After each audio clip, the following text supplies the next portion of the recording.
Сиз түзөөдө BBC-ни көрүп баштадыңыз. Саламатсызбы? Лондондон күндүн негизги генералдык жаңылыктары менен тааныштырып, Кубат Касымбеков. Сирия жана Ирак менен чек арасындагы туруксуз абалды жөнгө салам деген Түркияга НАТО тилектештигин билдирди. Ливиянын соту полковник Каддафинин уулу Саиф Аль-Исламды жана дагы 8 адамды өлүм жазасына кести.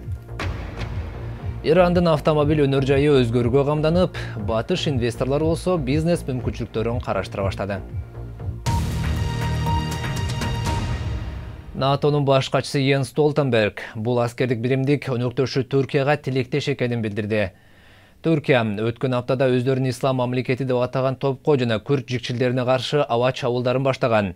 Брюсселде Түрк өкмөтүнүн өтүнүчү менен НАТО чукул жыйынга чогулду.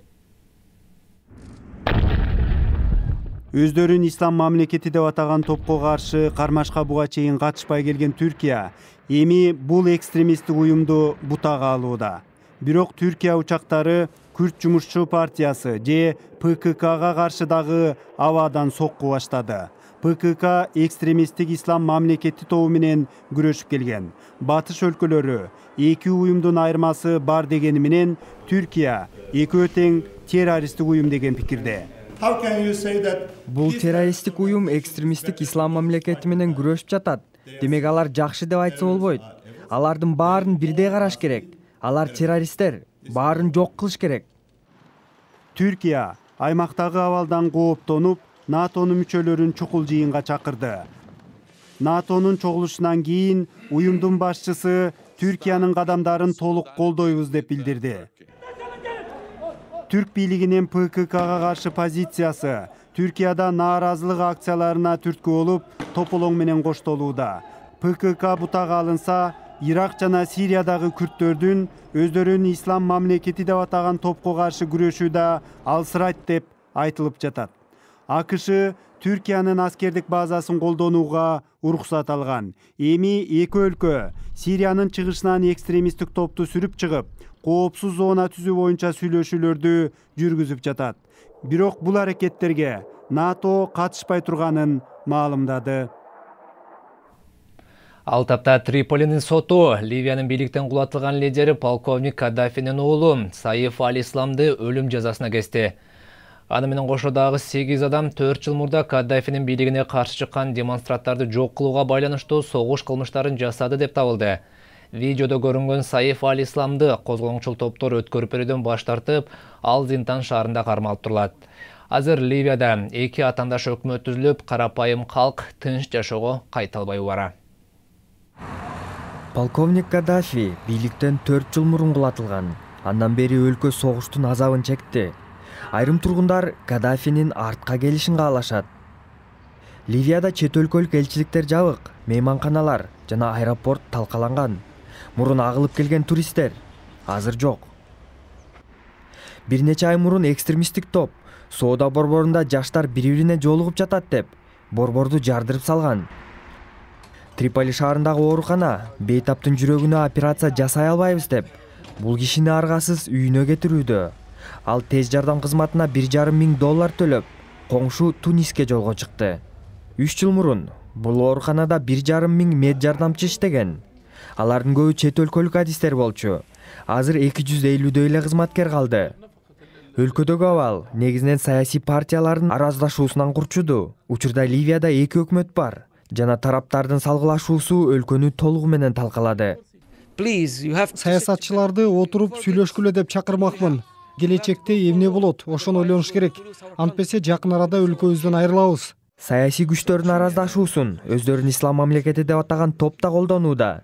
Экстремисттик топ январь айында Триполидеги ири мейманканада жардыруу уюштурган. BBC Триполи шаарындагы өкмөттүн премьер-министри менен жолугуп, андан экстремисттик топко каршы күрөштө Британия сунуштаган жардамга макул болосузбу деп сурады. Биз бул илдетти жок кылуу үчүн баардык жардамга макулбуз. Экстремисттик топ эл аралык коомчулукка коркунуч жаратат жана террористтердин Ливияда күч алышына жол бербейбиз. Ливия Европага жакын жайгашкандыктан батыш өлкөлөрү кооптонуп, Ливиядагы абалга көңүл бурушууда. Сиз түз эфирде BBC-ни көрүп жатасыз. Эми күндүн башка кабарларын тизмеге. Британиянын премьер-министри Дэвид Кэмерон өз өлкөсү дүйнөнүн булуң бурчунан агылып келген коррупциялык акчанын чордонуна айланышына жол бербестигин билдирди. Ал өтө кымбат турак жайларды сатып алган жашыруун компанияларды ачыкка чыгарабыз деди. Британияда 100 000ге жакын баалуу кыймылсыз мүлк чет өлкөлүк фирмаларга катталган. Алардын 3төн бири Лондонго туура келет. Президент Обама Африка лидерлерине кайрылып, континенттин өнүгүшү демократияга көз кыранды экенин билдирди. Ал кызматтагы АКШнын лидери катары Африка биримдигине алгач ирет кайрылуу жасады. Обама африкалык лидерлер мөөнөтү бүткөндө кызматын тапшырганды үйрөнбөсө, жылыш болбостугун белгиледи. Гонконг шаары колдо багылган эң улуу панда саналган Жия-Жиянын 37-чи туулган күнүн белгилөөдө. Атайын кече Жия-Жия 99-жылдан бери багылып келаткан паркта өтүп жатат. Адатта пандалар жапайы шартта 20 жыл, колдо болсо 25 жыл эле жашайт.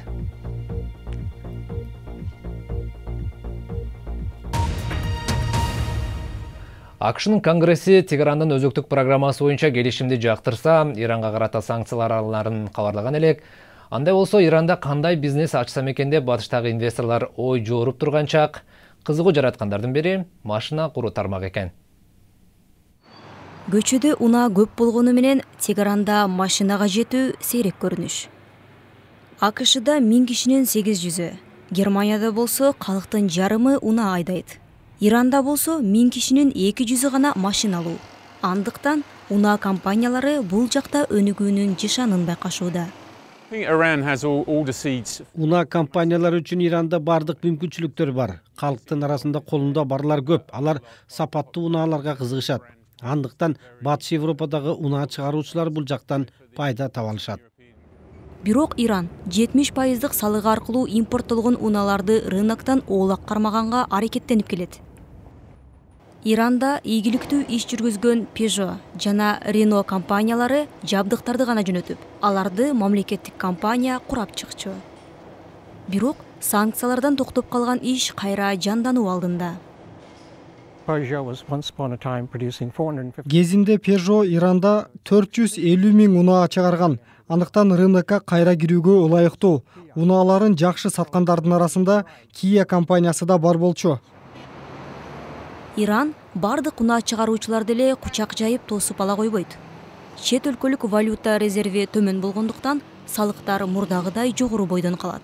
Андыктан унаа чыгаруучулар Peugeot менен Renault'го окшоп жабдыктарды гана жөнөтүп калышы мүмкүн.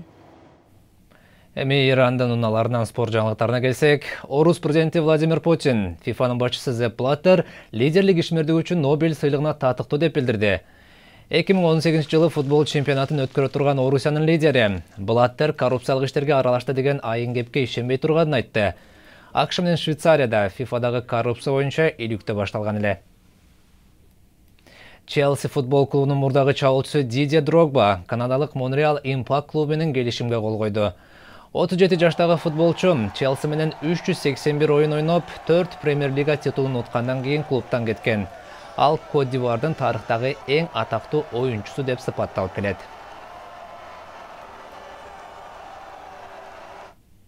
Жаңылыктар соңунда мындан 2 ай мурда Кыргызстанды велосипед менен кыдырам деп аттанган Азамат Жаналиев финишке жетип улуттук рекорд койду.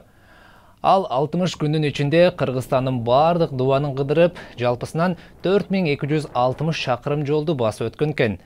Ар бир дубандын башка мамлекеттер менен чектеш айылдарына барууну көздөгөн Азамат Кыргызстандын эң четки чекиттерине белги салып келдим деп эсептейт. Эми Ысык көлдүк жаш архитектор Азамат Жаналиев дүйнө жүзүн жөө кыдырып чыгууга дагы белсенип жаткан кез экен. Ал жер жүзүндөгү 6 континентти 6 жылда айланып бүтөм деп ишендирүүдө. Анда биз Азаматка ийгилик каалайбыз. Айтмакчы, анын BBC-ге курган маегин сайтыбыздан таба аласыз.